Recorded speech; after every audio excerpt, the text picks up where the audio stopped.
আপনাদেরকে দেখাবো। এই যে আসলে গো, এই ভাই আমার পাতা দেখো, বড় পাতা। আই ভাই পাতা দেখো, বড় একটা পাতা। আচ্ছা, কোথায় যাবো আমরা? আমি শাক কাটতে যাব। আমরা শাক কাটতে যাচ্ছি ছাদে।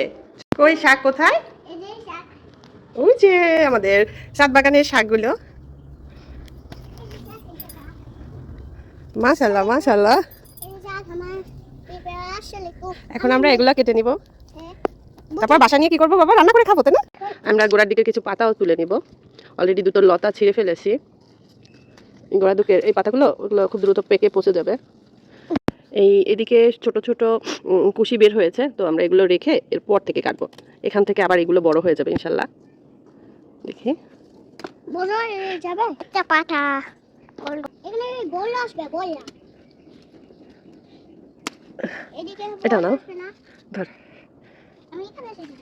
ওকে, আমরা ওইগুলোর মাথাটাও নিয়ে নিব, তাহলে নিচেরগুলো আবার বড় হয়ে যাবে। একদল আমাকে সবসময় খোঁচা মেরে বলে আমার স্বামী নাকি বাজার করে না, এই জন্য আমি শাক পাতা তুলে তুলে খাই। আরে আমি তো গ্রামের মেয়ে, গ্রামের মানুষরা এক সপ্তাহ বাজার না করেও এমনি চালাই দিতে পারে। কিভাবে? এইভাবে। এই যে এক ঝুড়ি শাক নিয়ে আমরা যাচ্ছি, ইরফান মাথা নিয়ে নিয়েছে।